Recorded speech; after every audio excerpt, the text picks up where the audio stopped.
The day I got kicked off Earth wasn't my proudest moment. But looking back, it was probably the best thing that ever happened to me. Name's Ethan Cole. Formerly Dr. Ethan Cole if we're being technical about it. Though the degree doesn't mean much when you're persona non grata on your home planet. Behavioral psychologist, expert in pattern recognition and emotional manipulation, and apparently too mouthy for my own good when it comes to telling military brass that weaponizing human consciousness is a bad idea. They gave me 48 hours to pack my life into a standard exile pod and pick any destination that wasn't Earth-controlled space. Real generous of them, considering I'd just blown the whistle on Project Mindbridge. That's what happens when you refuse to turn people's trauma into tactical advantages, I suppose. I chose Zetheria because, honestly, where else would a disgraced shrink go? The Volari homeworld was famous for three things: being gorgeous, being powerful, and being absolutely convinced that humans were about as evolved as space slugs. Perfect place to disappear and lick my wounds. The capital city of Zetheria looked like someone had taken every fantasy of paradise and cranked it up to 11. Crystal spires that sang in the wind, floating gardens that defied several laws of physics I thought I understood, and the Volari themselves, walking around like they owned the universe. Which, to be fair, they kind of did. At least this corner of it. The Volari were what happened when evolution decided to show off. 7 feet tall on average, with skin that shimmered like liquid mercury under their triple suns, eyes that could see colors humans didn't have names for, and a natural grace that made ballet dancers look clumsy. They were also telepathically gifted, technologically advanced, and utterly, completely, insufferably arrogant about all of it. My appointment at the royal court was supposed to be a formality.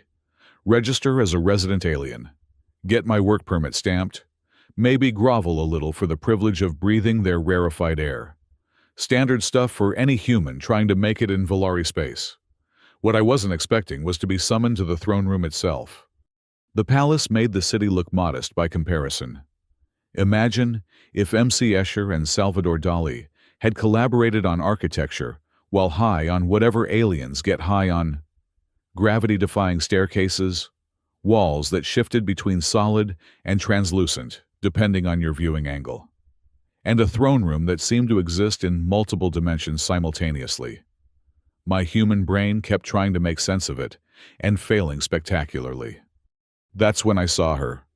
Princess Celera stood at the top of a crystalline dais, and I'll admit it, my brain short-circuited for a second.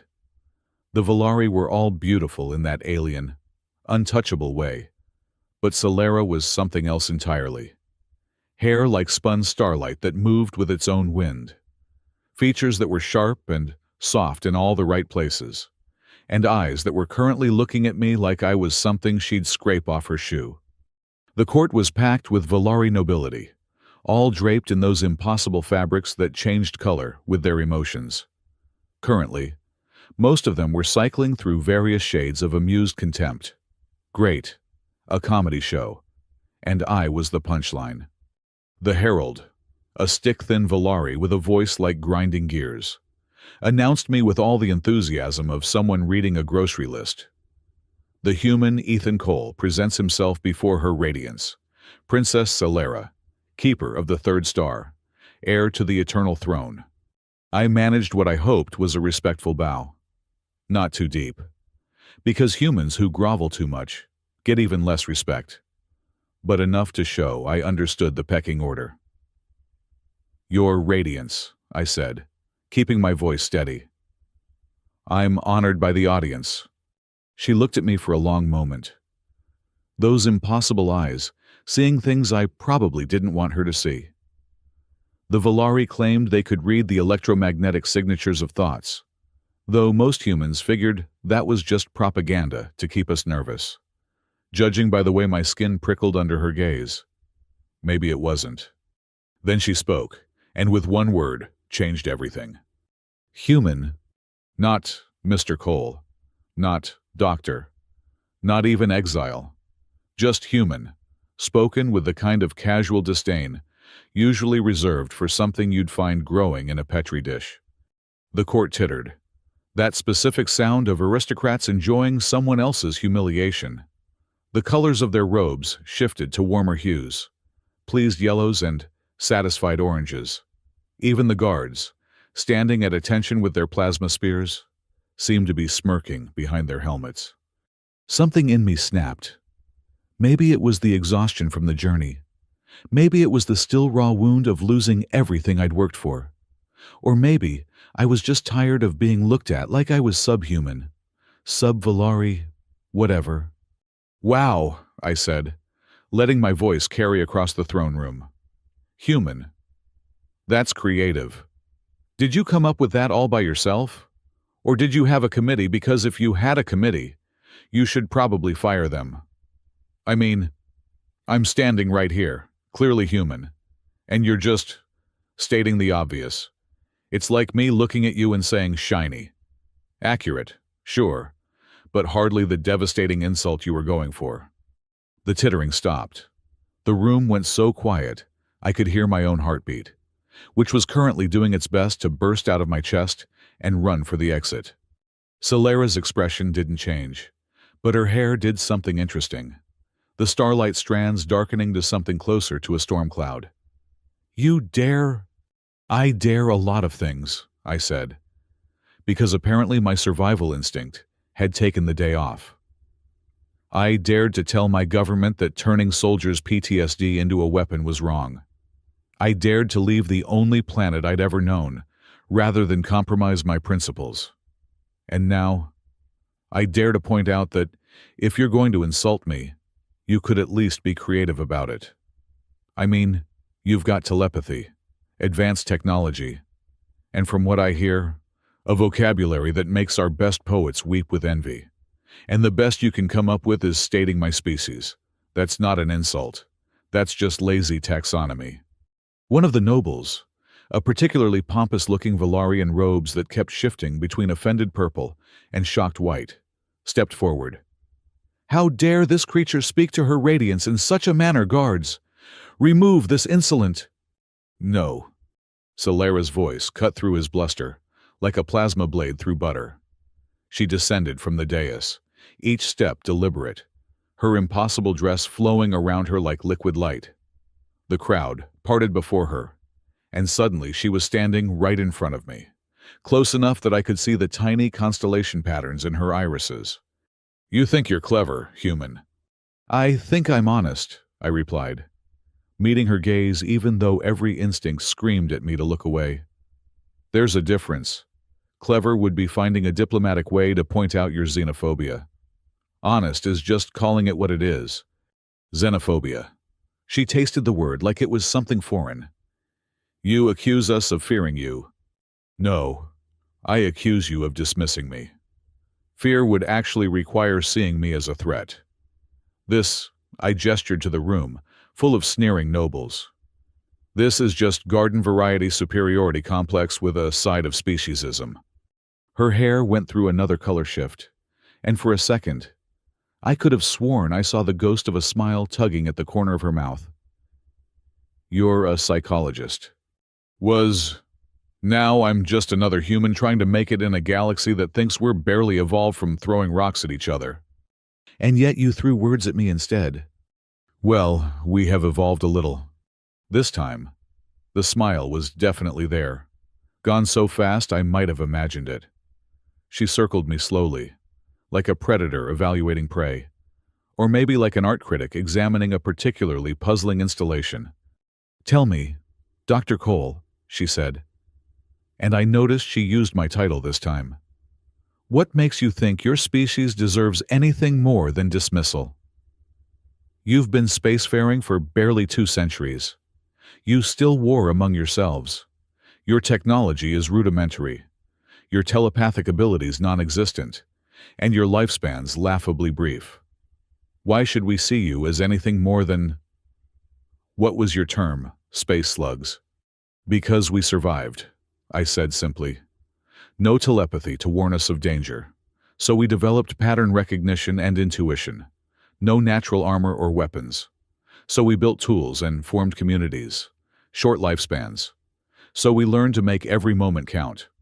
We're not the strongest or the smartest or the most advanced species in the galaxy, but we're really, really good at one thing. And what's that?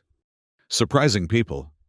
She stopped directly in front of me again, and this time, her expression was unreadable. The court held its collective breath, waiting for her to either order my execution or my expulsion. Instead, she did something that apparently shocked everyone, including herself. She laughed. It wasn't a big laugh, just a short, sharp sound of genuine amusement. But in that throne room, it might as well have been an explosion. The nobles' robes went through a chaos of colors, unable to settle on an appropriate emotional response. The guards actually looked at each other, probably wondering if they'd heard correctly. "Surprising," she repeated. "Yes, I suppose you are." She turned and walked back toward her throne, then paused halfway up the dais. "Dr. Cole, are you familiar with Calith Prime?" The change of subject threw me. "The restricted planet, I know it exists. That's about it. It won't be restricted much longer. We're organizing an expedition to catalog its resources. The indigenous life forms have proven difficult to communicate with. Traditional Volari telepathy doesn't work on them." She turned back to face me, and there was something calculating in her expression now. "Since you're so proud of your species' pattern recognition and intuition, perhaps you'd like to prove it." I knew a trap when I heard one, but I also knew an opportunity. "What's the catch?" "The catch," she said, settling back onto her throne with a grace that should have been illegal, "is that you'll be under my direct supervision. Consider it probation. You wanted to surprise me, Dr. Cole. Here's your chance. Survive Calith Prime. Help us establish communication with the natives. And perhaps I'll reconsider my opinion of your species. And if I refuse, then you can enjoy your work permit and disappear into the lower districts like every other human who comes here seeking sanctuary. Your choice." It wasn't really a choice, and we both knew it.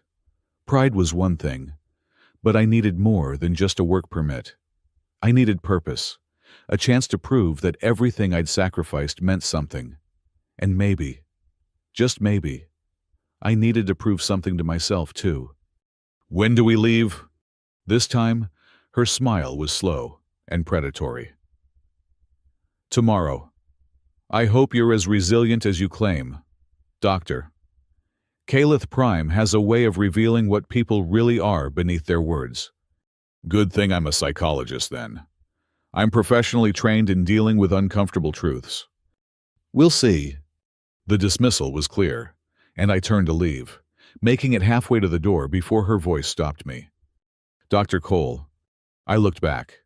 She was lounging on her throne now, looking every inch the untouchable alien princess. But there was something in her eyes that hadn't been there before. Curiosity? Maybe. Or calculation. "Try not to die. It would be inconvenient to explain to the diplomatic corps. I'll do my best to avoid inconveniencing you, your radiance." As I left the throne room, I could hear the court exploding into conversation behind me. The human who talked back to Princess Solera and lived to tell about it. It would probably be all over the capital by nightfall. My assigned quarters were in what the Volari generously called the Guest District, and what everyone else called Alien Town. It was still beautiful by human standards, all curved architecture and bioluminescent lighting. But compared to the palace, it might as well have been a slum. I'd barely gotten through the door when my personal communicator chimed. The message was brief and unsigned, but the royal seal made its origin clear. "Pack light. Bring whatever psychological assessment tools you require. Do not bring weapons, if you need them. You've already failed. A transport will collect you at dawn. Do not be late." I stared at the message for a long moment, then laughed. Because what else could I do? I'd come to Zetheria to disappear, to fade into obscurity and nurse my wounds. Instead, I'd managed to mouth off to alien royalty and volunteer for a probable suicide mission in the space of a single afternoon. The really crazy part, I was actually looking forward to it. I spent the evening packing and doing research on Calith Prime, which turned out to be frustratingly limited. The planet had been discovered 50 years ago, marked as restricted after the first survey team reported psychological anomalies, and basically ignored since then. The only concrete information was that it had a breathable atmosphere, abundant crystalline formations, and indigenous life forms that registered on scanners but couldn't be properly categorized. The phrase psychological anomalies kept nagging at me. In my experience, that was usually code for we encountered something that scared us, and we don't want to admit it. My kit didn't take long to pack. A portable neural scanner that could map emotional responses across most known species, a collection of cognitive assessment tools that I'd modified over the years, and a personal journal I'd been keeping since my exile began. No weapons, as instructed. If I needed weapons against psychological anomalies, I was probably approaching the problem wrong anyway. The transport arrived exactly at dawn, because the Volari were nothing if not punctual. What I wasn't expecting was for Princess Celera herself to be on board. She was dressed differently than yesterday, trading the flowing court dress for something that looked like tactical gear designed by artists. Still impossibly elegant, but with armor plating in strategic locations and a helmet mag-locked to her belt. Her hair was bound back in a complex braid that somehow made her look both more severe and more beautiful. "Doctor," she said by way of greeting, "I trust you're prepared." "As prepared as anyone can be for undefined psychological anomalies." "You did research. Good." She gestured to a seat across from her as the transport lifted off. Most humans would have spent the night panicking, or trying to acquire weapons despite my instructions. Most humans haven't spent their careers studying panic responses and the futility of violence against psychological threats. No, I suppose they haven't. She pulled up a holographic display between us, showing a rotating image of Calith Prime. It was beautiful in an alien way, all crystalline formations and impossible geology. "Tell me, Doctor, what do you see?" I studied the image, letting my mind relax into the pattern recognition state that had made me good at my job. The crystalline formations aren't random. They're growing in specific patterns, almost like neural networks. The whole planet looks like a massive brain made of crystal. She leaned forward slightly, and I caught a flicker of something in her expression. Approval. The survey team came to the same conclusion, though it took them considerably longer. What else? The atmospheric readings show trace amounts of something that looks almost like neurotransmitters, but in gaseous form. If I had to guess, I'd say the planet itself might be conscious on some level, or at least capable of responding to consciousness. And that doesn't frighten you, should it? I've spent my career working with consciousness. Just because this one might be planetary in scale doesn't change the fundamental principles. Every consciousness, no matter how alien, has patterns, needs, fears, desires. Find those, and you can communicate. She was quiet for a moment, studying me with those impossible eyes. You really believe that, don't you? That everything can be understood through patterns and psychology? I believe everything wants to be understood, on some level. Even princesses who use species names as insults. That earned me a sharp look, but also what might have been amusement. "You're not going to let that go, are you?" "Would you, if positions were reversed?" "No," she admitted. "But then, I'm not a human trying to prove my worth to a species that sees me as barely evolved. And I'm not a Volari princess trying to figure out why she really invited a mouthy human psychologist on a classified expedition." The transport hit some turbulence, and she used it as an excuse to look away, checking readings on her display. But I'd seen the flash of something in her expression. Uncertainty, maybe, or recognition. "There will be others on this expedition," she said. changing the subject with all the subtlety of a sledgehammer. My personal guard, a science team, and a few military observers. You'll be the only human. Story of my life lately. They won't respect you. Most will actively resent your presence. Also, familiar territory.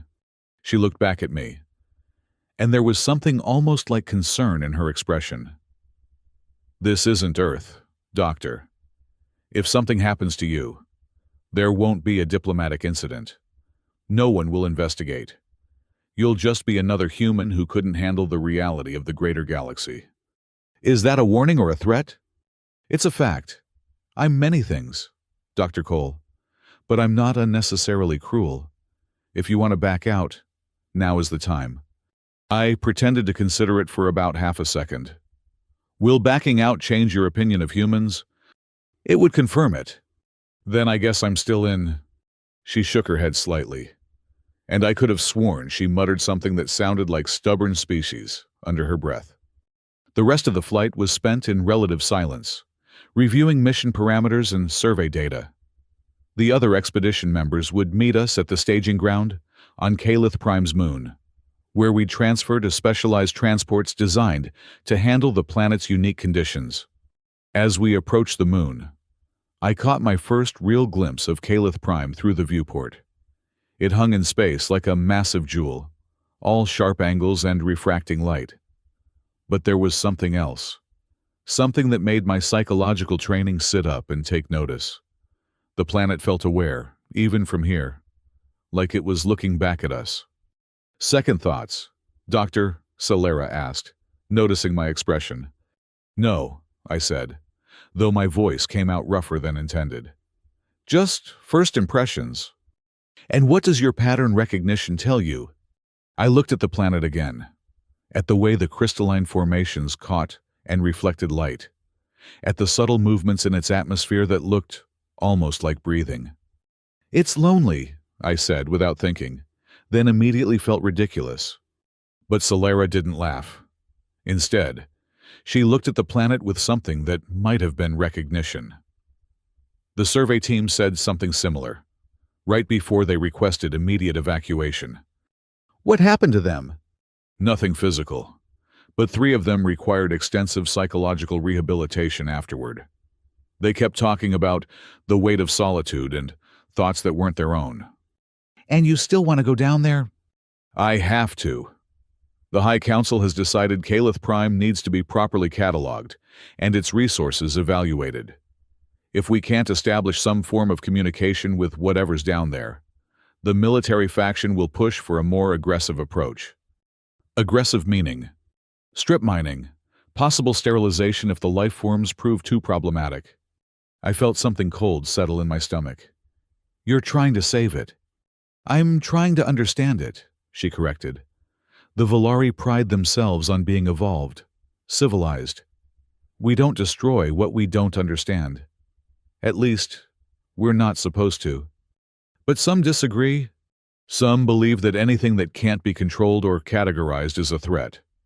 She turned from the viewport to face me directly. That's why you're really here, Doctor. Not to prove humanity's worth. Though that's a convenient cover story. You're here because you think differently than we do. You see patterns we miss. And if there's any chance of communicating with whatever's down there, it might require a perspective that's entirely alien to us. So I'm not just representing humanity. I'm representing a different way of thinking. Does that frighten you? No, I said honestly. It's what I've been doing my whole career, just usually with humans who think differently, not sentient planets. The transport shuddered slightly as we entered the moon's atmosphere, and automated systems began announcing our approach to the staging ground.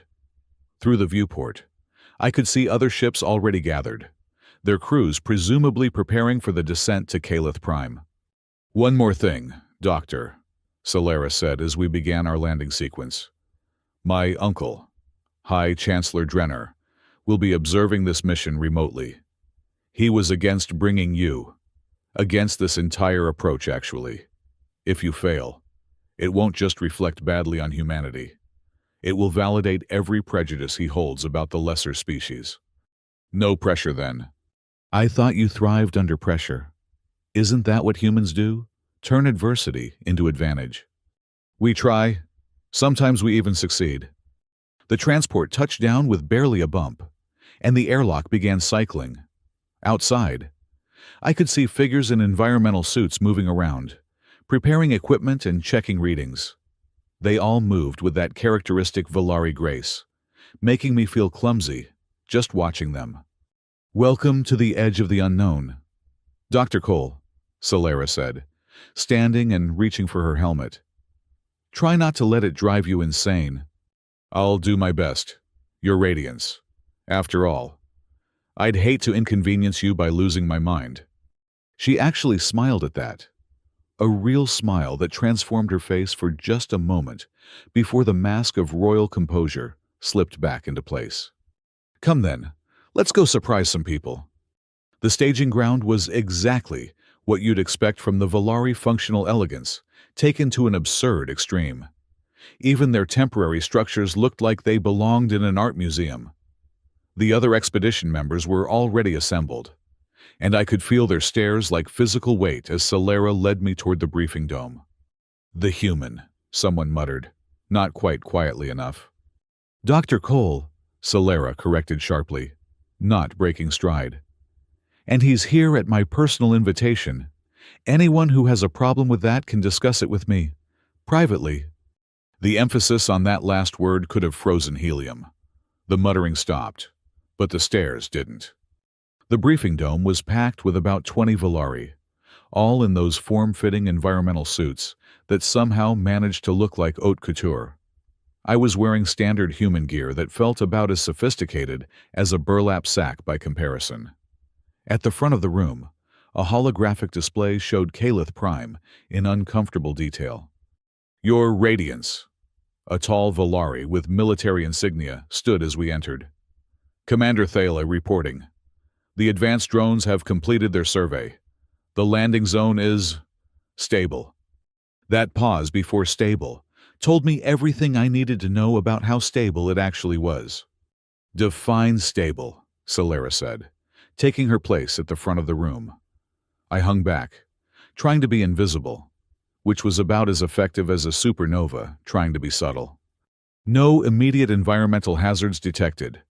The crystalline formations are dormant, but Thala pulled up a new display, showing energy readings that pulsed like a heartbeat.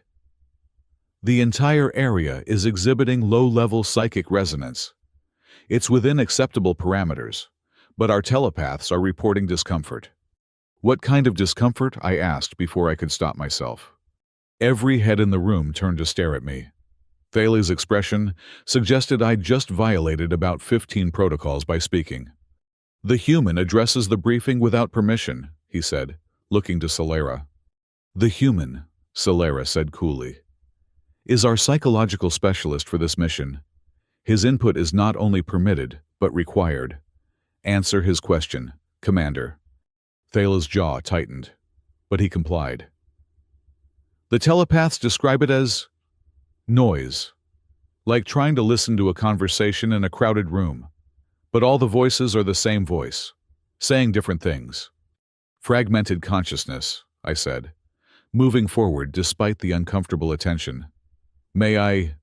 Solera nodded, and I approached the display, pulling up the energy readings. Look at the pattern. It's not random noise. These are thought patterns, but they're broken, like someone took a unified consciousness and shattered it. That's impossible, one of the science team interjected. A female Volari with intricate markings on her suit that probably indicated some kind of rank I didn't understand. Consciousness can't be fragmented like that. It either exists or it doesn't. In Volari understanding, maybe, but human psychology has documented cases of dissociative identity disorder for centuries. One consciousness, multiple fragments, each thinking it's separate. You're suggesting the planet has multiple personalities, Thale asked, his tone making it clear what he thought of that idea. I'm suggesting the planet might be traumatized, I corrected. The question is, by what? Silence fell over the room. Even Solera looked unsettled by that idea. We proceed as planned, she said finally, but with additional precautions. Everyone wears ESI dampeners except the telepaths and Dr. Cole.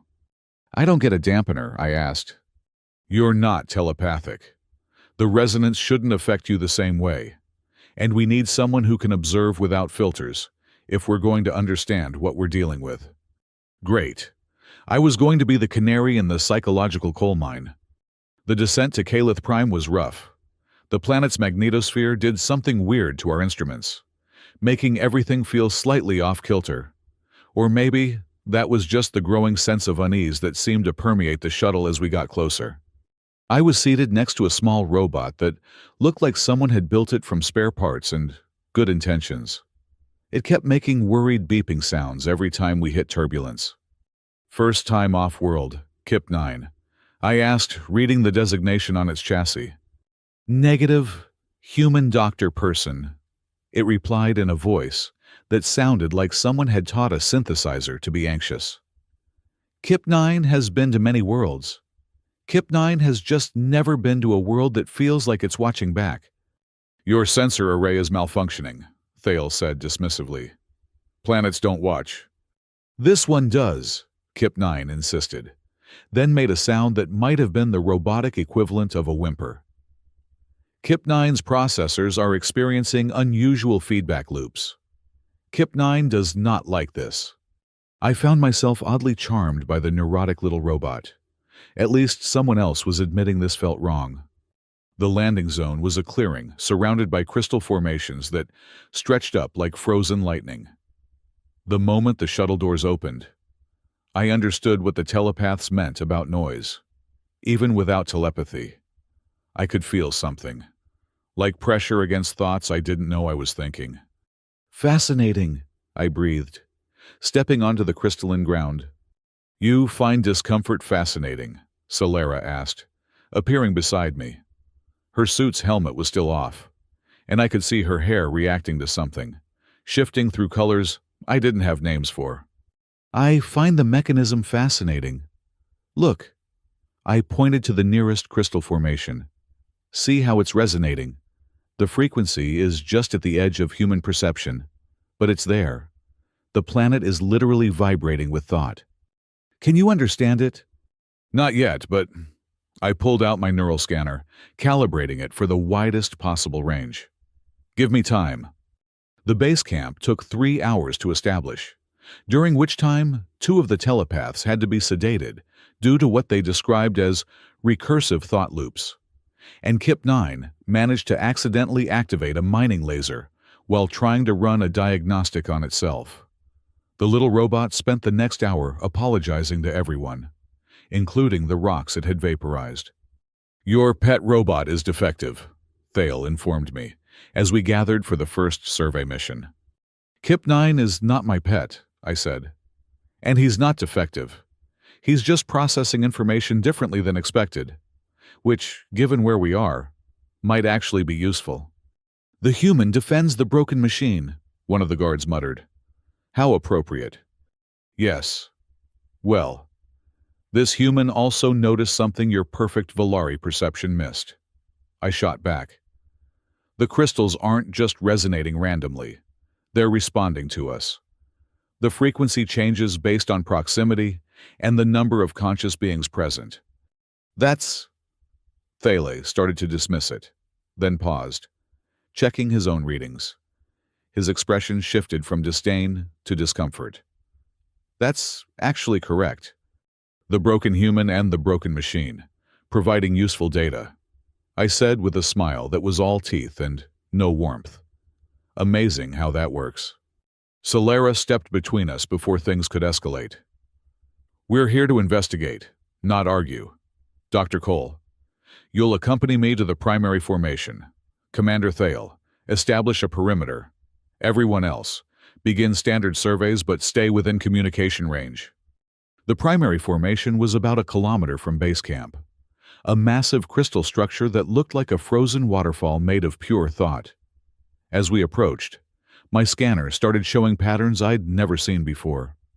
"Your radiance," I said, then caught myself. "Princess, you need to see this." She moved closer, close enough that I could smell something like ozone and starlight. "What am I looking at?" "Memory engrams. The crystal isn't just conducting thought. It's storing it. This whole formation is like a massive neural backup drive." "Storing whose thoughts?" Before I could answer, the crystal pulsed, and suddenly I was somewhere else. Not physically. I was still standing next to Solera, could still feel the ground under my feet. But overlaid on reality was something else. A memory that wasn't mine. A civilization of beings made of living light, dancing through crystalline cities. Joy and discovery and connection. Then darkness, spreading like oil across water. The beings fragmenting, scattering, desperately trying to preserve themselves in the only medium that could hold them. The vision ended, and I found myself on my knees, Solera's hand on my shoulder.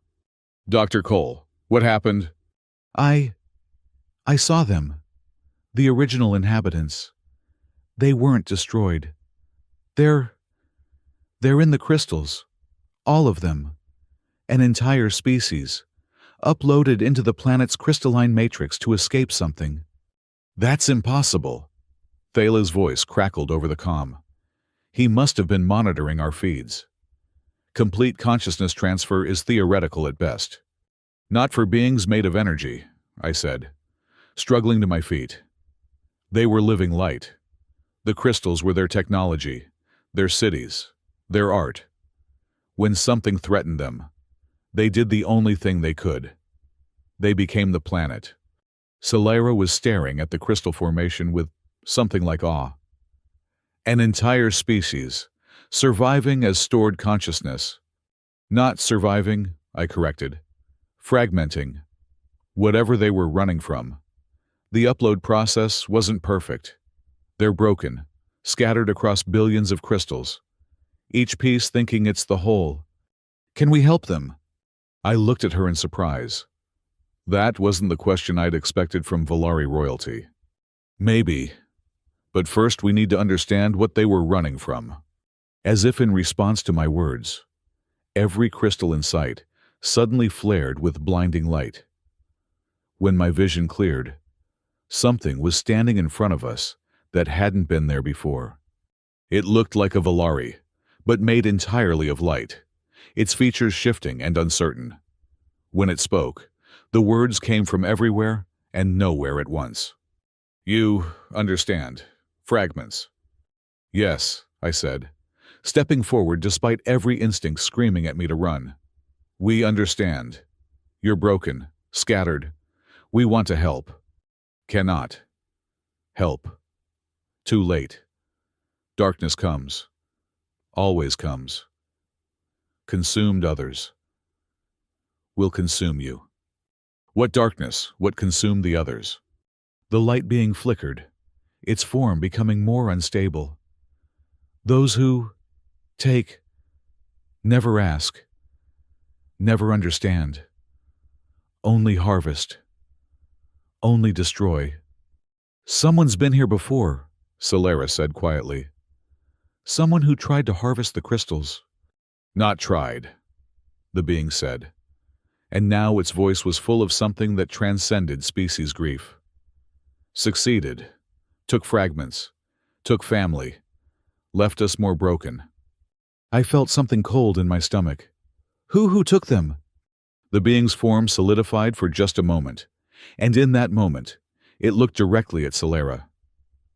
"Your blood, your kind, but different, darker, hungrier." Solera went very still. "Volari have been here before. One who commands, who takes, who breaks." The being was fading now, its light dimming. "Warns you, we'll return. We'll take more. We'll take all." "A name," I pressed. "Can you give us a name?" The last word came out as barely a whisper of light. "Drenner." The being vanished, and Solera's hand found mine, gripping it tight enough to hurt through my suit. "My uncle," she said, her voice hollow. "My uncle has been here before." The march back to base camp was tense.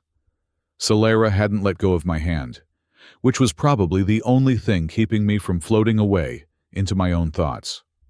The implications of what we'd learned were staggering. "You can't tell anyone," she said quietly as we walked. "Not yet. If Drenar finds out we know—" "He'll what kill us, cover it up, destroy the evidence." "All of the above. He's High Chancellor. He has resources I don't." "But you're the princess." "I'm the heir. There's a difference. Until I take the throne, Drenar has significant power. And if he's been harvesting consciousness from this planet, he's building something," I finished. "The question is what?" "We found the base camp in chaos. Half the team was unconscious. The other half was trying to contain Kip-9, who was shooting sparks and screaming in binary." "What happened?" Solera demanded. "Massive psychic surge," Thala reported, looking shaken. "Knocked out everyone with any telepathic sensitivity. The robot just started malfunctioning." I rushed to Kip-9, pulling out my scanner. "He's not malfunctioning. He's processing something. Kip, can you hear me?" "Too much data. Too much data. Patterns within patterns within patterns." "Focus on my voice, Kip. One pattern at a time. What are you seeing?" The robot's optical sensors fixed on me, flickering wildly. "Neural crystalline matrix compromised. Extraction signatures detected. Recent. Very recent. Within solar cycle." "How recent?" 3 rotations. Someone was here 3 days ago." Solera and I exchanged looks. 3 days ago was when this expedition was officially announced. "Someone knew we were coming," she said quietly. "Someone's cleaning up evidence," I corrected. "The question is, what did they take?" Kip-9 made a sound like digital sobbing. "Took the memories, took the pain, took the beautiful broken light friends. Kip-9 can feel the gaps where they were, empty spaces that hurt to process." I put my hand on the robot's chassis, and for a moment, I could feel it too. Absence like wounds in reality, places where consciousness had been ripped away. "We need to find where they extracted from," I said. "There might be traces, evidence we can use." "That's not our mission," Thala said firmly. "We're here to survey and establish communication, not investigate conspiracy theories." "Commander," Solera's voice could have frozen a sun. "Dr. Cole and I discovered critical information about this planet's inhabitants. We will investigate further. You will maintain base camp and ensure the team's safety." "Your Radiance." I must protest. Taking the human deeper into unexplored territory. "The human is the only one who successfully communicated with the inhabitants. Unless you'd like to explain to the High Council why we ignored a breakthrough because of species prejudice." Thal's jaw worked like he was chewing glass, but he nodded. "As you command, Your Radiance." As we prepared for the deeper expedition, Kip-9 rolled up to me, still sparking occasionally but more stable. Kip-9 would like to accompany Human Doctor Person and Shiny Princess Person. "It's too dangerous, Kip." Kip-9 is already broken. Cannot break more. And Kip-9 can feel the crystal friends. Can help find the wounded places. I looked at Solera, who shrugged. "Your broken robot might be our best guide." "He's not broken," I said firmly. "He's just processing reality differently. In this place. That's an advantage." The 3 of us set out toward what Kip-9 called the Screaming Emptiness, a section of the crystalline forest where the extraction had occurred. As we walked, Solera was quiet, her hair cycling through troubled colors. "You're thinking about your uncle," I said.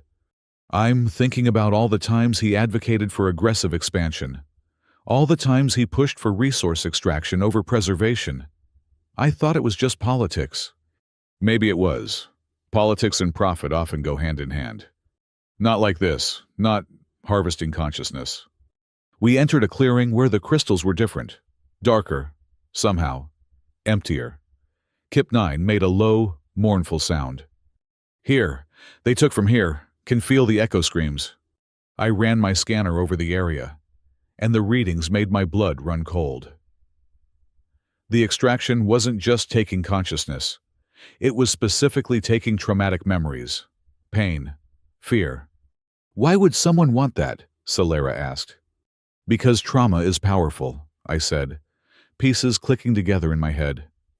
In psychology, traumatic memories carry more weight, more emotional energy. If someone was trying to weaponize consciousness, they'd want the most powerful emotions available, she finished. My God, he's building weapons out of suffering. A sound made us all turn. 3 Valari in unmarked suits had entered the clearing, weapons drawn. Not the standard plasma spears of royal guards, but something else. Something that made my skin crawl just looking at them. Princess Celera, the lead figure said, you need to come with us, by order of the High Chancellor. Under what authority? She demanded. The authority of state security. You've discovered classified information. Containment protocols are now in effect. Containment, I said. That's a nice word for making us disappear. The lead figure finally looked at me, and the disgust was plain, even through his helmet. The human will be processed separately. Its contamination of this investigation has been noted.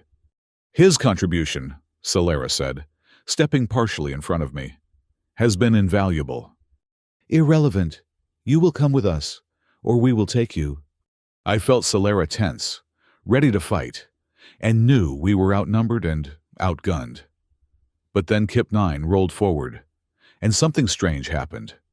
Kip-9 does not like mean people, the robot announced. Kip-9 has been learning from Crystal Friends.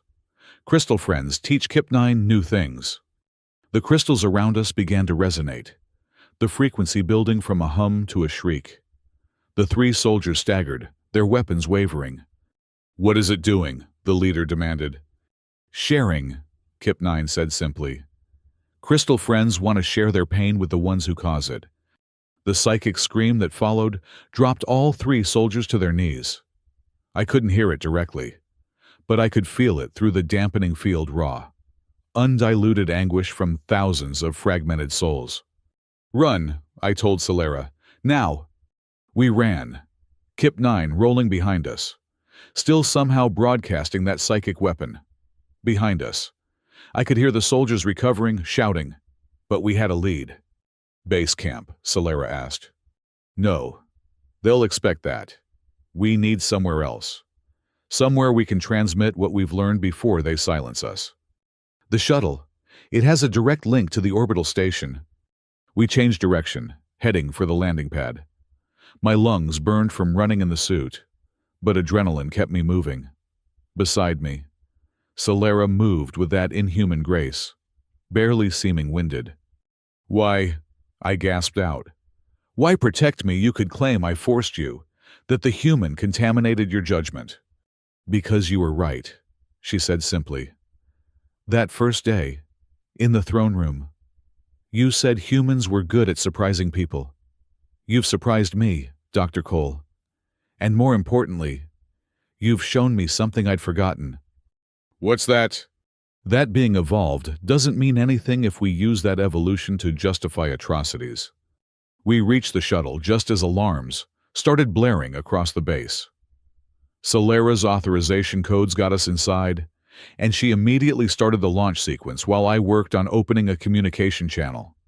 This is Dr. Ethan Cole, transmitting on emergency frequencies. We've discovered evidence of illegal consciousness extraction on Kalith Prime, authorized by High Chancellor Drenar. The planet's crystalline structures contain the uploaded consciousness of an entire species, and someone has been harvesting their trauma for unknown purposes. Dr. Cole, Drenar's voice cut through the channel, cold and amused. You've caused quite a disturbance, but no one will believe a discredited human and a princess who's clearly been compromised by inferior species manipulation. Maybe not, I said, but they'll believe this. I uploaded everything, the scanner data, the video recordings, Kip-9's sensor logs, all of it, broadcast on every frequency I could access. You think data matters? Drenar laughed. I control the narrative. By tomorrow, this will be spun as a human terrorist attack on a Valari scientific expedition. The princess was a victim of psychological manipulation. Tragic, really. Except for one thing, Solera said, taking the communicator. I'm not just any princess. I'm the heir to the throne, and I'm officially requesting a trial of truth before the full council. Silence on the channel. You can't suppress that, she continued. It's been broadcast on all frequencies. Every member of the council heard it. You have to answer the challenge or forfeit your position. You stupid girl, Drenner snarled. You have no idea what you're playing with. What's at stake? Then explain it to the council, she said. Or are you afraid? The channel cut off. The shuttle lifted off. Kip-9 beeping worriedly in the back. What's a trial of truth? I asked. Ancient law. When accusation is made against high authority, truth must be determined before the entire governing body. No secrets, no spin, just evidence. And if he refuses, he can't. I invoked it publicly. To refuse would be admission of guilt.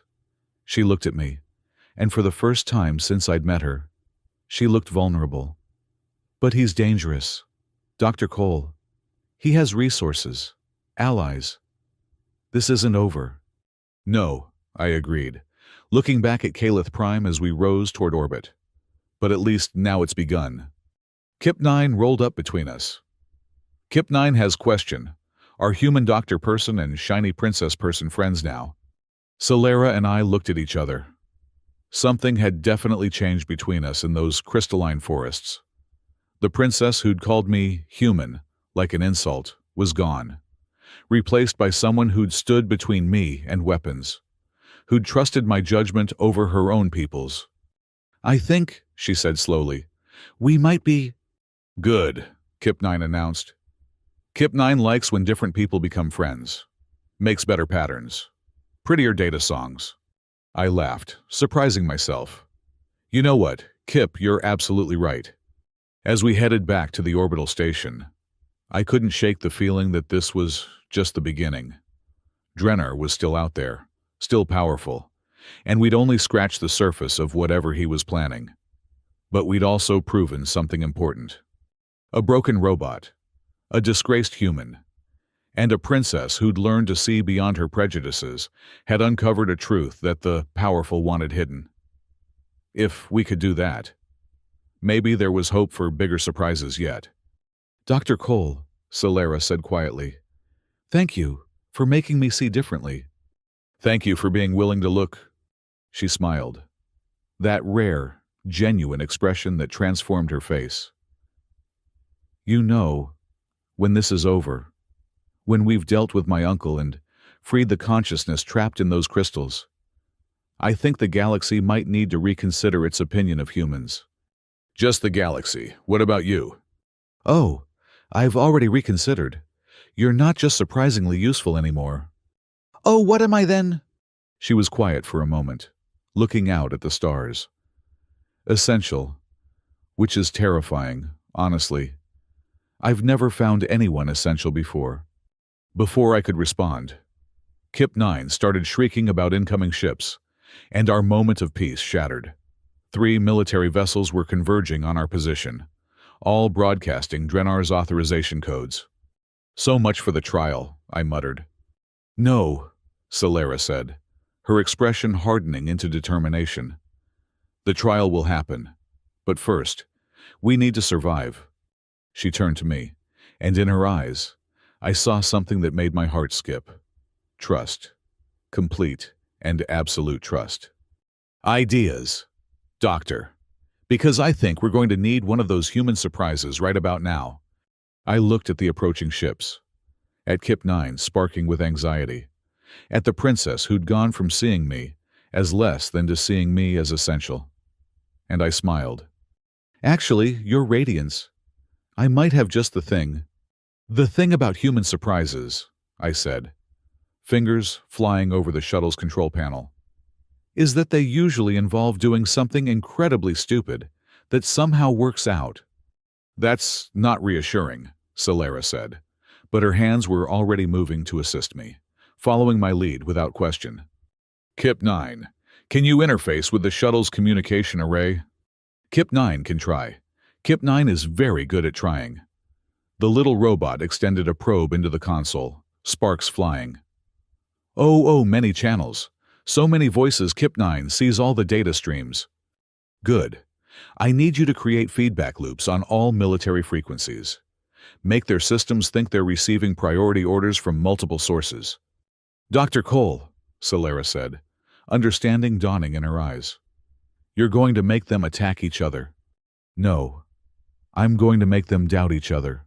Humans might not be telepathic, but we wrote the book on psychological warfare.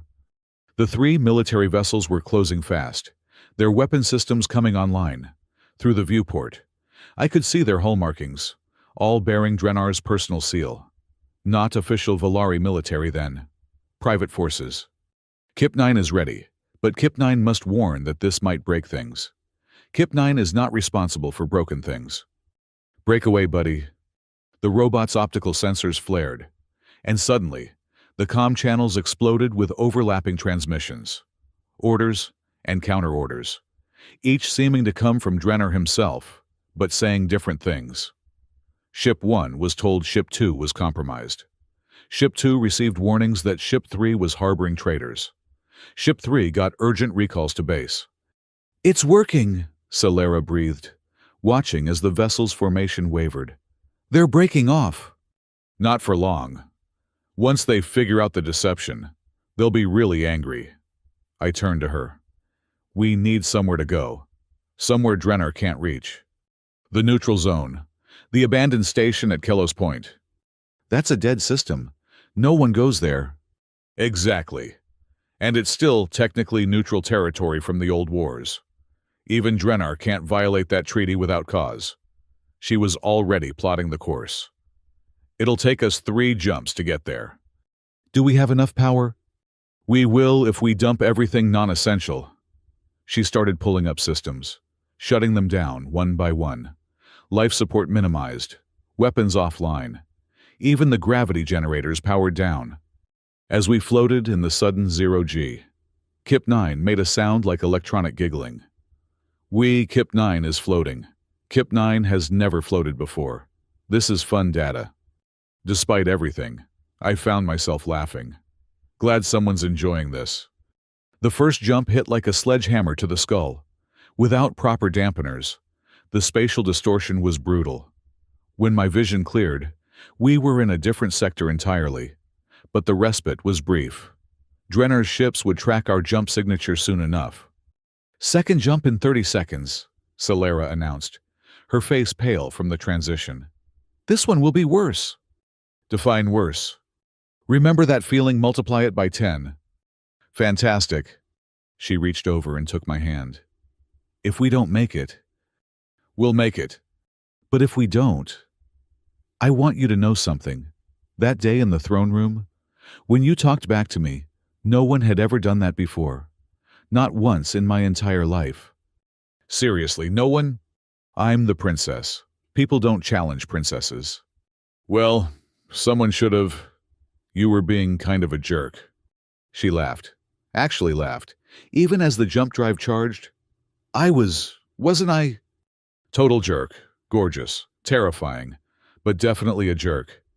And you were an insufferable, arrogant human who wouldn't know proper protocol if it bit you. Still am. Good, don't change. The second jump hit.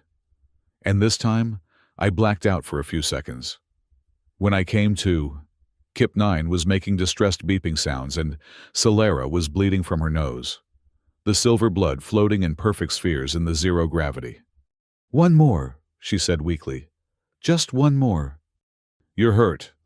I'm Volari. We're tougher than we look. You look pretty tough already. Flattery, Dr. Now. If we're about to die, might as well go out with some charm. The third jump was approaching when Kip-9 suddenly shrieked. Incoming, incoming, they found us. They're trying to lock on. Through the rear viewport, I could see one of Drenar's ships emerging from jump space. Weapons already charging. Jump now, I shouted. 5 more seconds. We don't have 5 seconds. The weapon fired just as we jumped. The beam caught the edge of our spatial distortion field. And something impossible happened. Instead of a clean transition, we were pulled sideways through space-time, tumbling through dimensions that shouldn't exist. I saw fragments of reality, other versions of us, other choices, other outcomes. In one, Solera and I were enemies locked in combat. In another, we were something else entirely, something more. I saw Calith Prime whole and unbroken, its light beings dancing in joy. I saw it dark and dead, harvested to nothing. And then we were through, spinning wildly in normal space, the shuttle screaming warnings in 17 different languages. "Where are we?" I gasped. Solera was checking readings, her hands shaking. "Kelos Point. We made it, but..." She looked up at me, eyes wide. "Ethan, the station isn't abandoned." Through the viewport, the massive structure of Kelos Station loomed. But it wasn't the dead hulk we'd expected. Lights were on, ships were docked, and they were all broadcasting the same signature. "Resistance," Solera breathed. "The underground resistance against the High Council." "There's a resistance." Rumors, mostly. Citizens who oppose the current power structure. But I never thought. She activated the comm. "Kelos Station. This is Princess Solera requesting sanctuary under Treaty 7. The response was immediate and unexpected. "Princess, this is Captain Rayla. We've been monitoring your situation. Permission to dock granted. But you should know. You're about to become very popular, or very dead." "Reassuring," I muttered. The docking was rough, our damaged shuttle barely holding together. As the airlock cycled, I could hear voices on the other side. Many voices. When the door opened, we faced a crowd of at least 50 beings. Not just Volari, but a mix of species I'd never seen before. "The princess who challenged Drenar," someone said. "The human who stood up to the court," another added. "The crazy little robot that makes friends with crystals," Kip9 added helpfully, rolling forward. "Hello, new friends. Kip9 is happy to meet you. Please do not shoot us." Captain Rayla pushed through the crowd. A scarred Volari woman, with military bearing and eyes that had seen too much. "Your Radiance." "Dr. Cole, we've been watching the broadcasts. Half the galaxy has. You've started something." "We've exposed something," Solera corrected. "My uncle has been harvesting consciousness from Calith Prime. We know. We've suspected for months, but we had no proof. Now, thanks to you, we do." Rayla gestured for us to follow. "Come. There's much to discuss and little time. Drenar's forces will find this place eventually."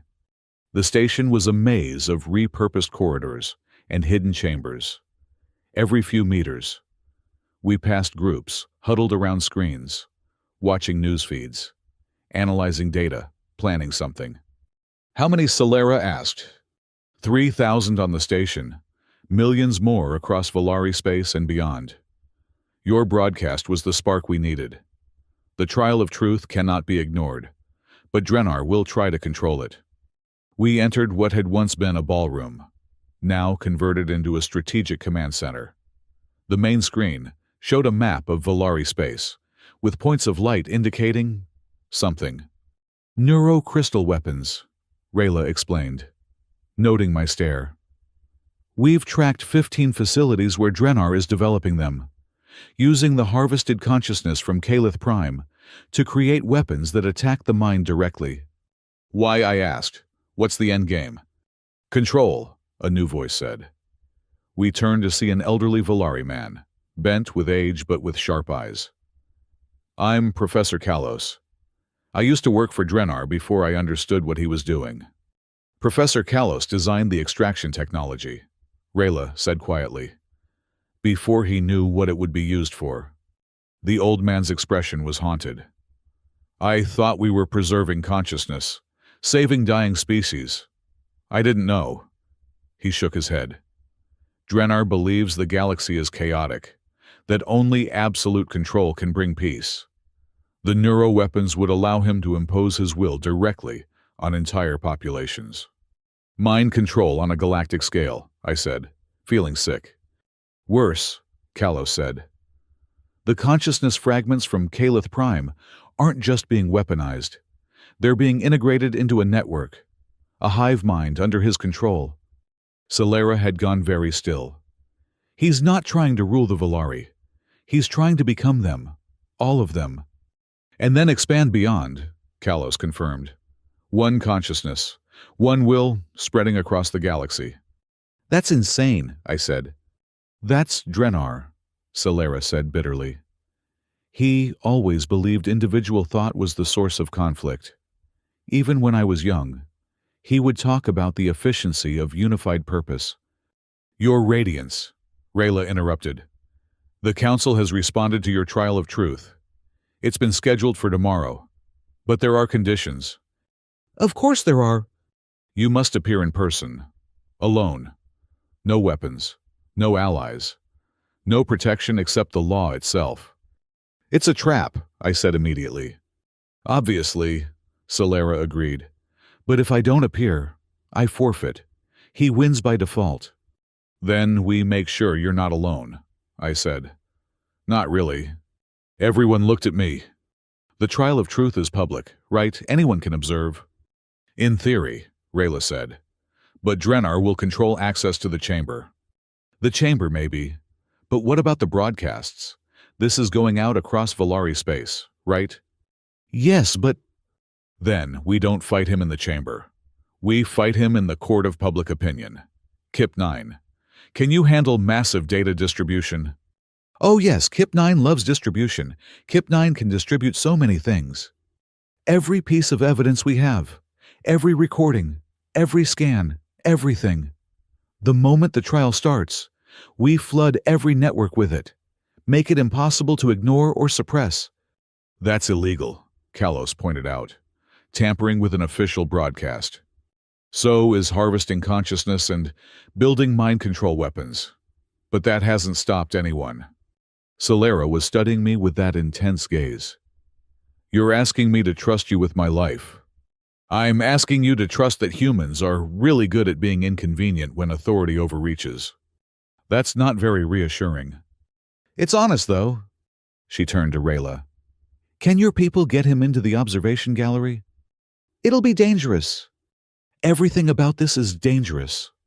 She looked back at me. If you're discovered, Drenar will have legal grounds to kill you. He's already trying to kill me illegally. At least this way there'll be witnesses. This is insane. You keep saying that like it's a bad thing. That night, as we prepared for what might be our last day alive, I found Solera standing at an observation window, looking out at the stars. Her reflection in the glass looked fragile, younger than her years. Scared, I asked. Terrified, you... Same. But also kind of excited. Is that weird? Incredibly weird. Very human, though. We stood in comfortable silence for a moment before she spoke again. If this goes wrong, if Drenar wins, he'll erase everything. Our investigation, the evidence, us. It'll be like none of this ever happened. Then we make sure he doesn't win. You make it sound simple. Simple and easy are different things. The concept is simple truth versus lies. Freedom versus control. The execution is the hard part. Ethan, she turned to face me fully. Whatever happens tomorrow, I want you to know that meeting you changed everything. You made me see my own people, my own prejudices, differently. You made me better. You were always better. You just needed someone annoying enough to point it out. She laughed, then did something I didn't expect. She kissed me. Not a human kiss, but the Volari equivalent, pressing her forehead to mine and sharing breath. I could feel something, a connection beyond the physical, her thoughts brushing against mine like silk. When she pulled back, her eyes were bright with unshed tears. For luck, she said. We're going to need more than luck. Then for courage. That works too. The next morning came too quickly. Solera left first, taking official transport to the capital with full ceremonial guard. An hour later, I followed with Rayla's team, disguised as maintenance workers. Kip-9 was hidden in a service cart, practically vibrating with nervous energy. The council chamber was a massive amphitheater at the heart of the capital, designed to hold thousands. As we slipped into the maintenance tunnels, I could hear the crowd gathering above. The energy was electric, anticipatory. "Positions," Rayla whispered through the comm. "Teams Alpha through Delta are in place. Epsilon is standing by with the data burst. You have 10 minutes to get to the observation deck." The observation deck was supposed to be sealed, but Rayla's people had taken care of that. I slipped in, just as the ceremonial drums began, announcing the start of the trial. Below, the council filed in, 12 ancient Volari in robes that seemed to absorb light. Then Drenar, resplendent in military dress, looking every inch the righteous authority figure. And finally, Solera, alone and unarmored, wearing a simple white dress that made her look impossibly young and vulnerable. It was theater, I realized, every bit of it calculated for effect. "The trial of truth is convened," the lead counselor announced, his voice echoing through the chamber. "Princess Solera has accused High Chancellor Drenar of crimes against consciousness itself. These are grave charges requiring grave proof." "I stand ready to provide such proof," Solera said, her voice clear and strong. "As I stand ready to defend against baseless accusations," Drenar replied smoothly. "This trial is a farce, brought by a child who has been corrupted by inferior species." "The corruption," Solera shot back, "is in those who would harvest the consciousness of an entire species for personal gain." The crowd murmured. This was already more dramatic than expected. "Present your evidence," the lead counselor commanded. Solera began, laying out everything we'd discovered on Calith Prime. The crystalline consciousnesses, the evidence of extraction, the connection to Drenar. She was magnificent. Every word precisely chosen. Every piece of evidence clearly presented. But Drenar was ready. "Fabrications," he said dismissively.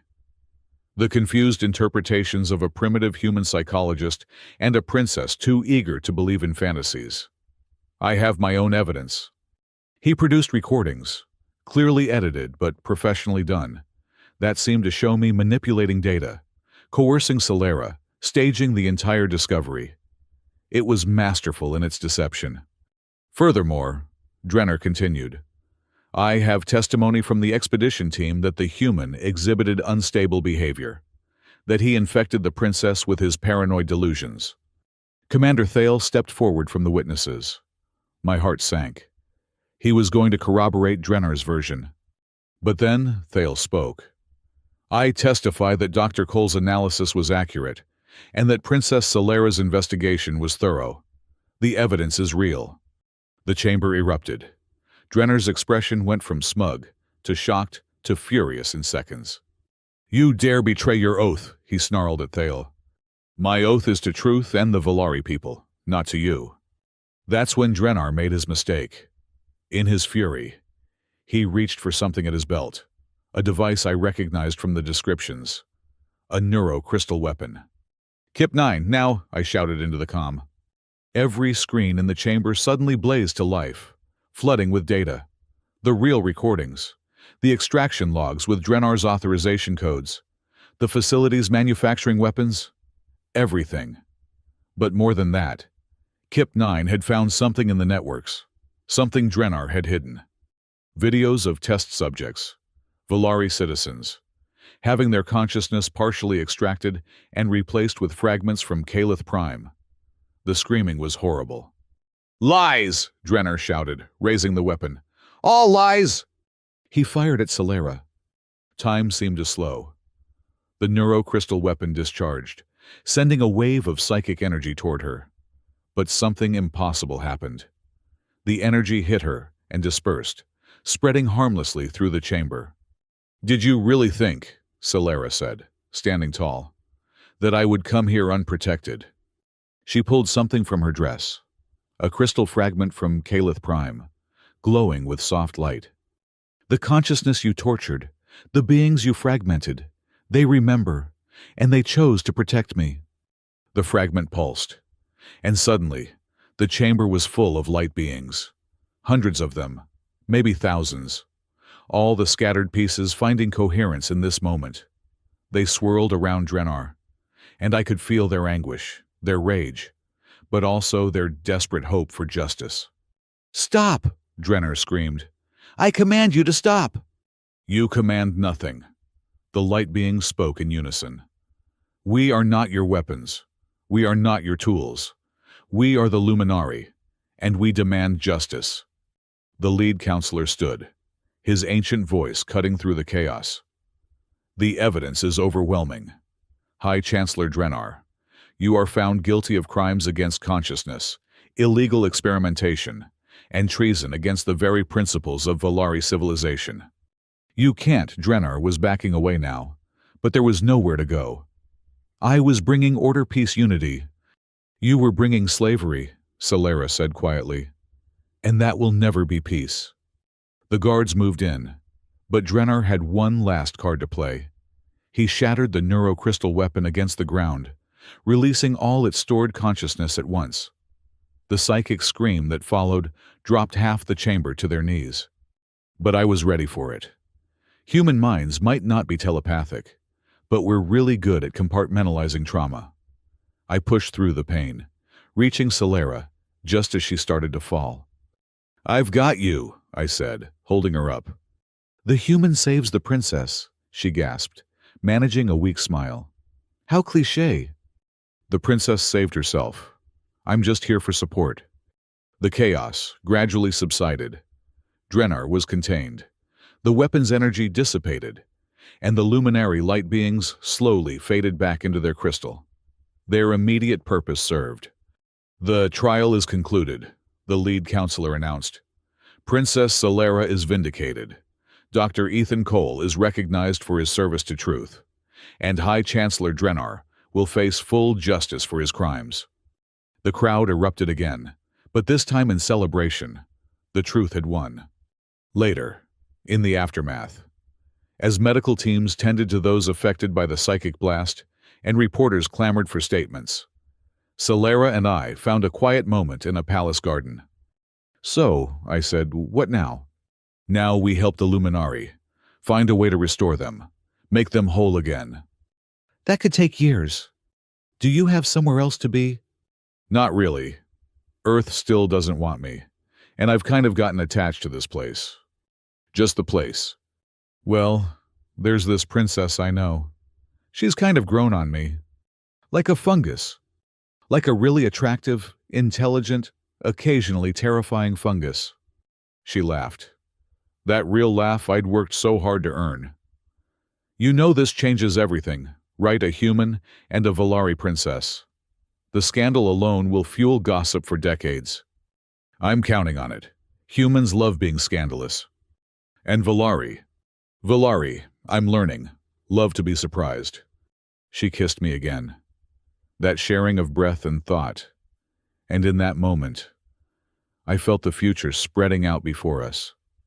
It wouldn't be easy. There was still so much work to do, so many prejudices to overcome, so much healing needed for the Luminari. But for the first time since my exile, I felt like I was exactly where I was supposed to be. The weeks following Drenar's trial were a whirlwind of political maneuvering, public relations disasters, and the kind of bureaucratic nightmares that made me nostalgic for the simple days of being shot at. At least plasma fire was straightforward. The Volari Council's deliberations on what to do with the luminary consciousness fragments made molasses look speedy. "They're still debating the ethical implications," Celera said, throwing a datapad across her office in frustration. It phased through the wall. Because of course Volari datapads did that. "It's been 3 weeks. Ethan. The Luminari are suffering every moment we delay. Politics moves slowly when powerful people have to admit they were wrong. I said from my spot on her impossibly comfortable couch. On Earth, we once spent 6 months debating the color of emergency exit signs. That's not helping. I'm not trying to help. I'm trying to distract you before you declare war on your own council. She stopped pacing and looked at me with those impossible eyes. Would that be so bad? Yes, definitely yes. We just got rid of one wannabe dictator. Let's not replace him with a benevolent one. I wouldn't be a dictator. I'd be efficiently decisive. That's literally what every dictator says. Kip-9 rolled in, sparking with excitement. Friends, Kip-9 has found something. Something important. Something that might be very bad or very good, but definitely very something. Breathe, Kip, I said, then realized robots don't breathe. What did you find? Secret transmissions from the prison. The mean uncle person is talking to someone. Solera and I exchanged looks. Drenar was supposed to be in isolation. All communications blocked. Show us, Solera commanded. Kip-9 projected a holographic display, and we listened to a conversation that made my blood run cold. Drenar wasn't just communicating with someone outside. He was coordinating with multiple cells of loyalists. Phase 2 proceeds as planned. Drenar's voice said, "The trial was a setback, not a defeat. The infrastructure is still in place. But the princess knows about the facilities," another voice replied. She knows about 15 facilities. There are 43, and the primary hub remains undiscovered. Solera had gone very pale. 43 facilities, and we only found 15. There's more, Kip-9 said apologetically. They mentioned something called the convergence engine. What's that? I asked. Unknown. But Kip-9 cross-referenced with salvaged data from Calith Prime. The Luminari were afraid of something called the convergence. It's what drove them to upload themselves. They weren't running from something external, I said, understanding hitting like a freight train. They were running from someone trying to forcibly merge them into a single consciousness. Drenar's not the first to try this, Solera breathed. Someone tried it before, with the Luminari, and now he's using their tragedy as a blueprint. We need to find that hub, I said. We need an army, Solera corrected. If he has that many facilities, he has thousands of loyalists, maybe tens of thousands. Or, I said, an idea forming. We need to be smarter than him. I'm listening. Drenar thinks in terms of control, domination, overwhelming force. It's why he underestimated us before. He couldn't imagine that an inferior human and a young princess could outmaneuver him. Your point. We don't fight his army. We turn it against him. Psychological warfare. Remember, it's kind of humanity's thing. Over the next 2 days, we assembled a team that would have made any respectable military commander weep. Captain Rayla from the Resistance, Professor Kalos with his insider knowledge, Commander Thala, who'd turned against Drenar at the trial, Kip-9 with his ability to interface with almost anything, and us, a human psychologist and an alien princess, who'd somehow become the galaxy's most unlikely power couple. The facilities are connected through a quantum entanglement network, Kalos explained, projecting a map that looked like a demented spiderweb. Drenar can control them all from the central hub, but that also means if we can access the hub, we can control them all, Thale finished. But the hub's location is beyond classified. Even I don't know where it is. Kip-9 might know, the robot chirped. Kip-9 has been talking to the Crystal Friends. They remember things, scattered things, but things, the Luminari consciousness fragments in our possession, might have memories of other fragments, I translated. Ones that Drenar has already integrated into his network. It's worth a try, Solera said. Kip, can you interface safely? Kip-9 will try for friends, for justice, for the shiny princess, and the funny human doctor. The little robot connected to the luminary crystal we'd recovered, and immediately started sparking more than usual. Streams of data flowed across his optical sensors, and he made sounds I didn't know robots could make. "So much pain," he whispered. "So much loneliness. They're calling out, all the scattered pieces, trying to find each other." "Focus, Kip," I said gently.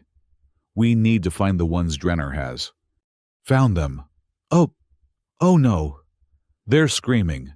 The convergence engine is forcing them together. But wrong.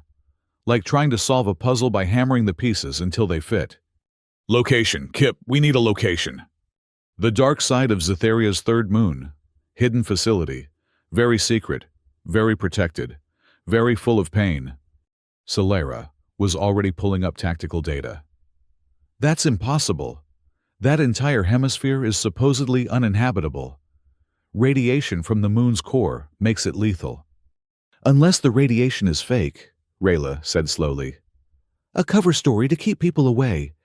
"We need to get there," I said. "Fast. If Drenner's accelerating his timeline because of the trial, he could activate the convergence engine any time." Solera finished. "Force merge not just the luminary, but any consciousness connected to the network, including anyone with neuroimplants," Kalos added quietly. "That's 60% of the Volari population." The room went silent as the implications sank in. This wasn't just about control anymore. This was about the complete erasure of individual consciousness on a species-wide scale. "We leave in 2 hours," Solera announced. "Minimal team, maximum speed." "Your Radiance," Thala protested. "You can't go personally. If something happens to you, then the Council will have to actually do something instead of debating. I'm going." The journey to the third moon was tense. We took an unmarked transport, running silent to avoid detection.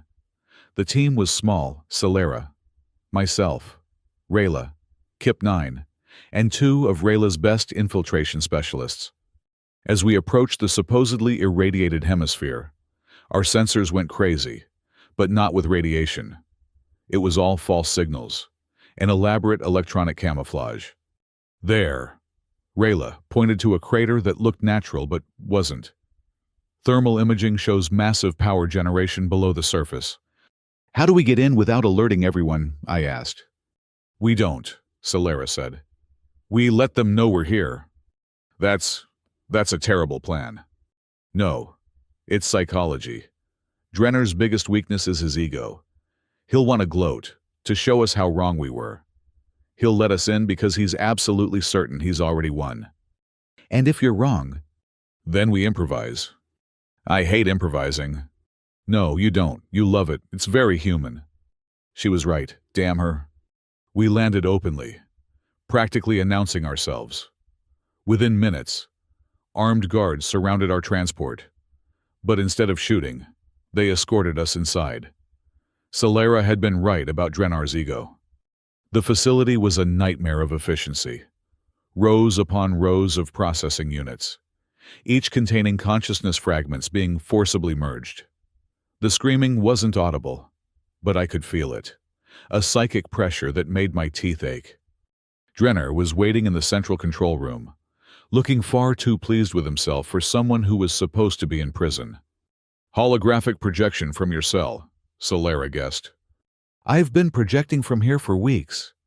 The prison holds a very convincing duplicate. Did you really think a mere trial would stop me?" "I'd hoped it would at least slow you down." "It did. I had to accelerate my timeline. The convergence engine will activate in..." He checked a display. 17 minutes. Every Volari with neural implants will become part of the new collective consciousness. My consciousness. "That's monstrous," I said. "That's evolution," he corrected. "Individual consciousness is chaos. War, conflict, suffering, all born from different minds, thinking different thoughts. One mind, one will, one purpose. Perfect peace." "Perfect slavery," Solera spat. "You'll understand soon enough. I've prepared special integration chambers for both of you.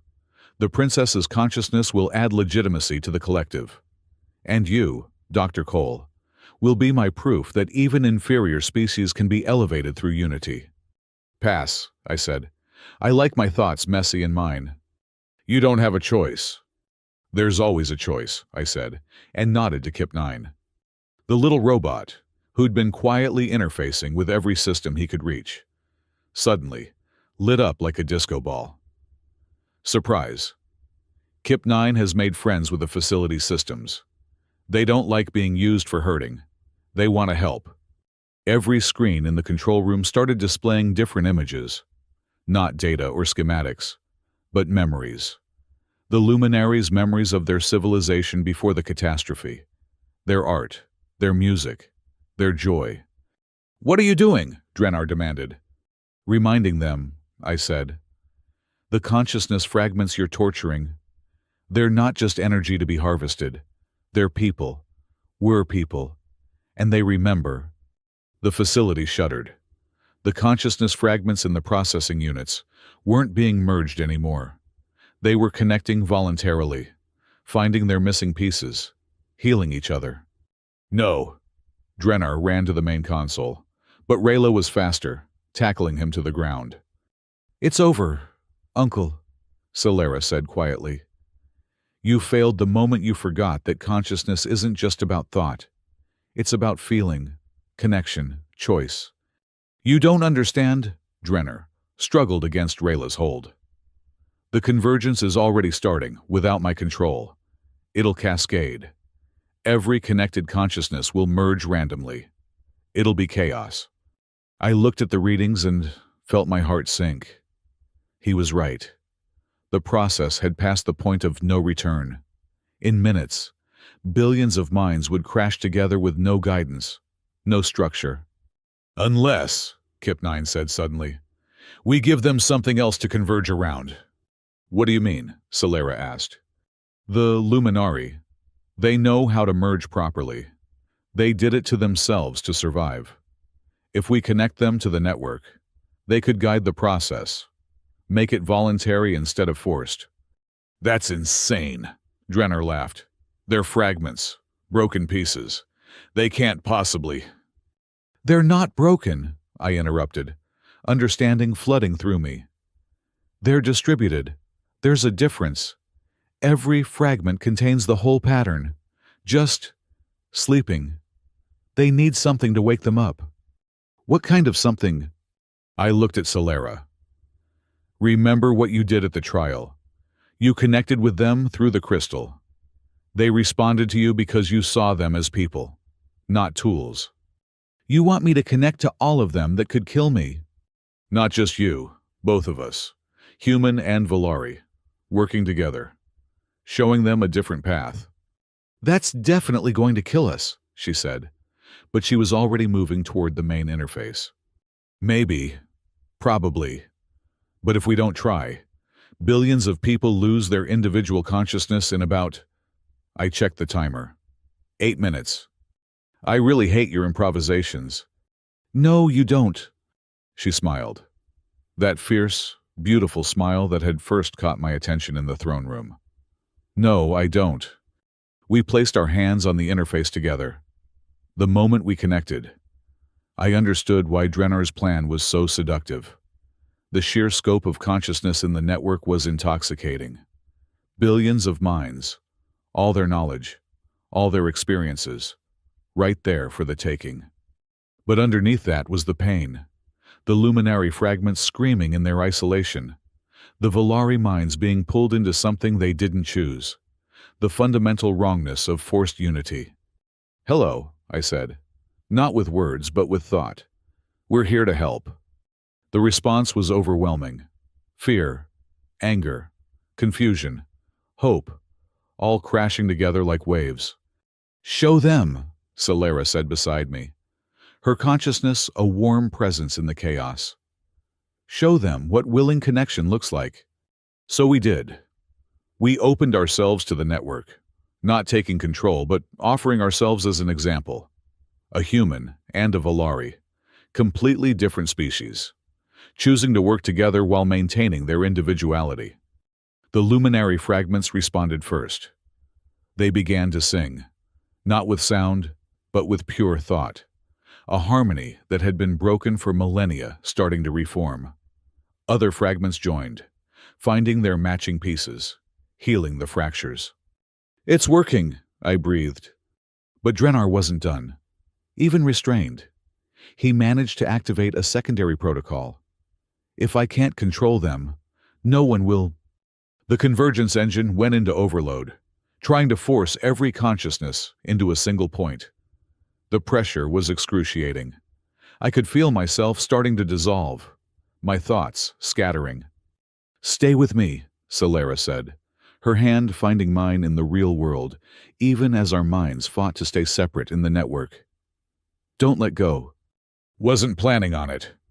That's when Kip-9 did something impossible.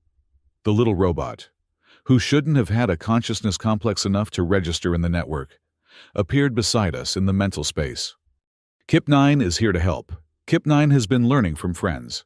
Kip-9 understands now." "Kip, you can't be here. You're artificial." So consciousness is consciousness. Kip-9 chooses to be conscious. Kip-9 chooses to help friends. The robot's presence in the network was like a wild card, something Drenar's systems couldn't account for.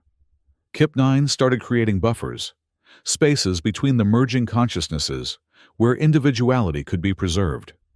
Barriers. I understood. We don't stop the convergence. We shape it, like cells in a body, connected but distinct. The Luminary understood immediately. They began creating structures, frameworks that allowed connection without absorption. The Volari minds, given a choice between Drenar's crushing unity and this collaborative network, chose overwhelmingly for cooperation over control. "No," Drenar screamed, but his voice was getting fainter. His own system was turning against him, isolating his consciousness as a threat to the voluntary collective. The convergence completed, but not as Drenar had planned. Instead of one mind controlling billions, it was billions of minds choosing to connect while maintaining their independence. A network of consciousness, not a hive mind. When I opened my eyes in the real world, I was on the floor. Solera collapsed beside me. My head felt like it had been turned inside out, shaken vigorously, and then stuffed back in sideways. "Did we win?" I croaked. "Define winning," Solera mumbled into the floor. "We're alive. Billions of people still have their individual consciousness. And your uncle is—" I looked over to where Drenar sat, staring blankly at nothing. "What happened to him?" "The network rejected him," Rayla said, helping us sit up. "His consciousness is intact but isolated. He's trapped in his own mind, with only himself for company." "That's either poetic justice or cruel and unusual punishment." "Both," Solera said. "Definitely both." The aftermath was chaotic. Every Volari with neural implants had felt the convergence, the moment of choice. Most were confused but grateful. Some were angry at the violation, even though we'd prevented the worst of it. A few wanted to know how to connect voluntarily to what was being called the Luminary Network. "It's not what any of us planned," Professor Kalos said, reviewing the data. "But it's remarkable.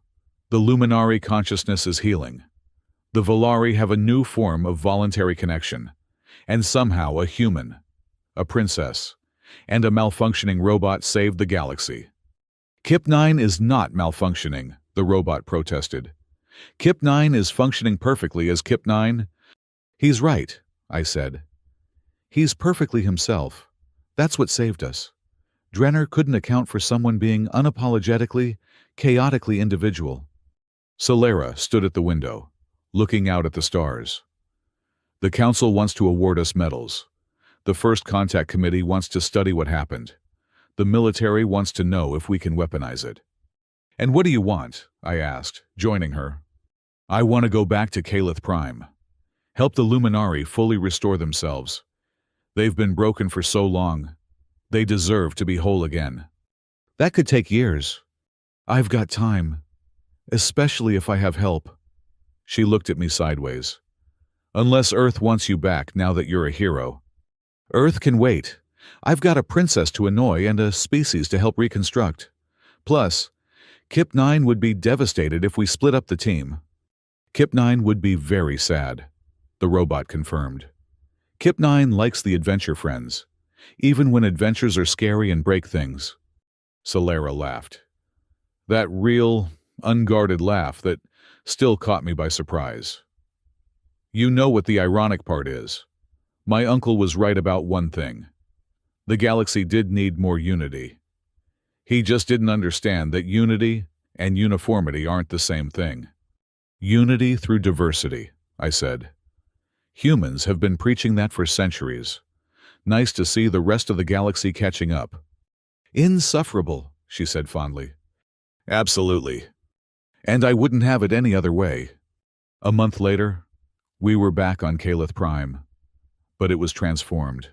The crystals sang now, literally sang, as the Luminari consciousness rebuilt itself piece by piece. It was slow work, painstaking, but deeply rewarding.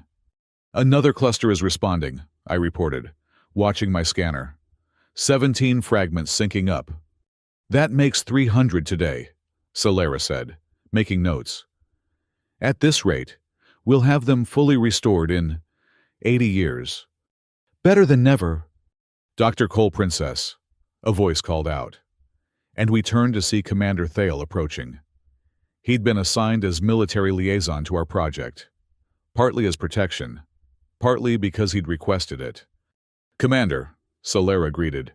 What brings you here? News from the Council. They've officially recognized the Luminary as a recovering species with full rights and protections. And he hesitated. They've approved your proposal. Which proposal? I asked. All of them, Solera said, grinning.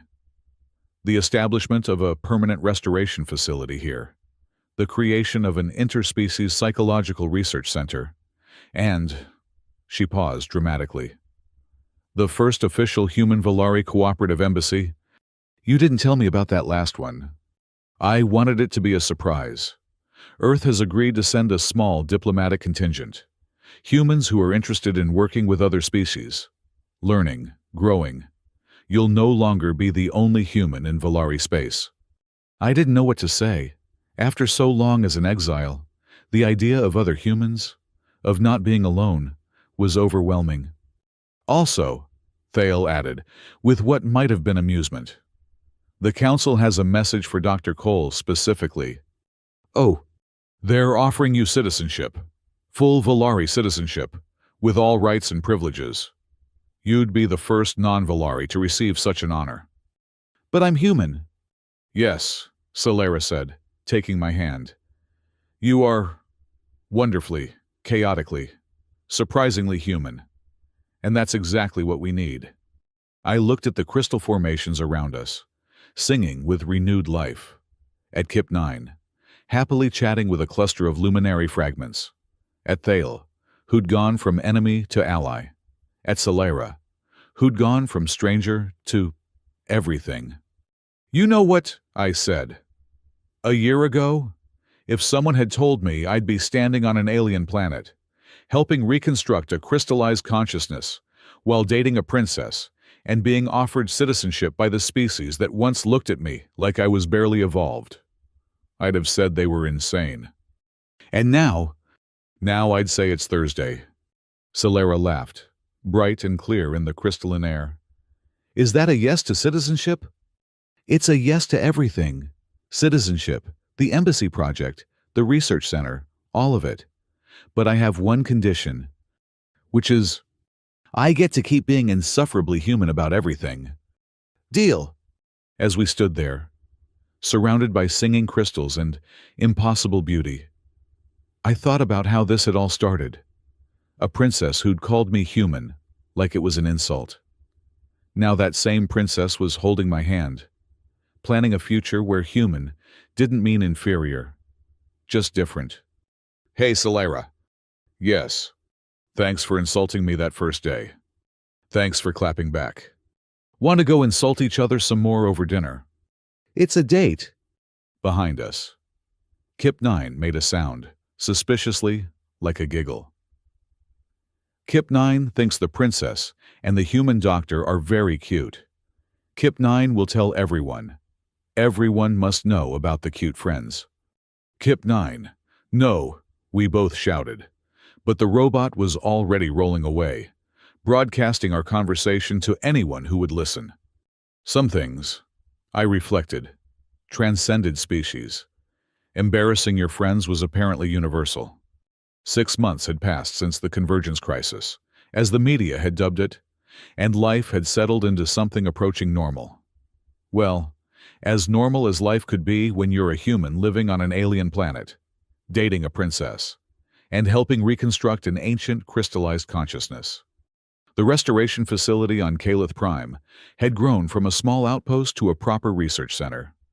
Every day brought new breakthroughs as the luminary fragments continued to reconnect. Today, though, was special.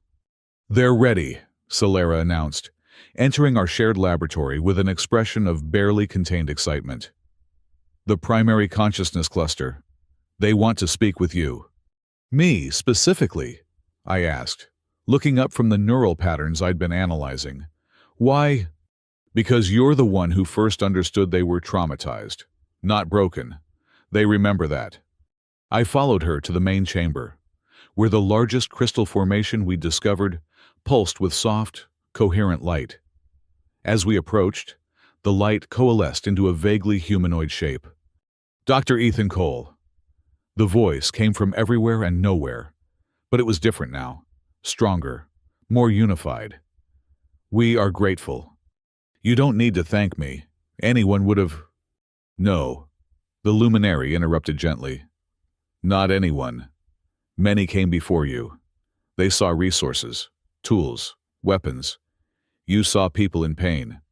"It's my job. Was my job. I guess it still is. Just with a much weirder client base." The light figure shifted, and I could swear it was amused. "We have something to show you. A gift, perhaps, or a revelation." The crystal pulsed, and suddenly, I was experiencing a memory that wasn't mine. The luminary before their transformation, beings of pure energy and thought, dancing through space. But there was something familiar about their patterns, their fundamental structure. "Wait," I breathed, understanding flooding through me. "Your original forms, the energy patterns." "Yes," the luminary confirmed. "We recognize it in you, in all humans. Faint, dormant, but present. Your species carries an echo of what we once were." Solera grabbed my arm. "That's why humans adapted to space travel so quickly. Why you can interface with technologies you shouldn't understand.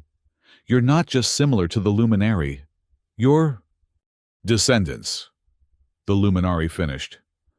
"Millions of years removed, evolved in different directions, but carrying the same quantum signature. The Volari evolved from the physical realm upward. Humans evolved from the energy realm downward, meeting in the middle." "That's impossible," I said, even as it made perfect sense. "The odds of that happening naturally are astronomical, unless it wasn't natural, unless someone or something seeded the galaxy with compatible consciousness patterns, watching to see what would grow." The implications were staggering. It meant humans weren't the newcomers everyone thought. We were returnees, coming home to a galaxy we'd helped shape eons ago. "This changes everything," Solera said quietly. "Does it?" I asked. "I'm still the same annoying human who talked back to you in the throne room." "Yes, but now you're an annoying human with cosmic heritage." "Great. My ego really needed that boost." The luminary's light flickered in what I was learning to recognize as laughter. "There is more. The convergence network Drenar created. It revealed something. Other fragments. Not ours. Hidden in the quantum foam of space itself. Other uploaded consciousnesses. Older. Much older. They've been sleeping, waiting for the right resonance to wake them. The convergence was that resonance." Before I could ask what that meant, alarms started blaring throughout the facility. Commander Thale's voice crackled over the intercom. "Your Radiance. Dr. Cole, we have a situation. Multiple unidentified objects approaching Calith Prime. They're not ships. We rushed to the observation deck. What we saw defied explanation. Structures that looked like crystallized space itself were emerging from quantum rifts, each one kilometers long and impossibly complex. The architects, the luminary whispered through the facility's speakers. The ones who seeded consciousness. They're returning. The largest structure stopped directly above our facility, and something began to descend.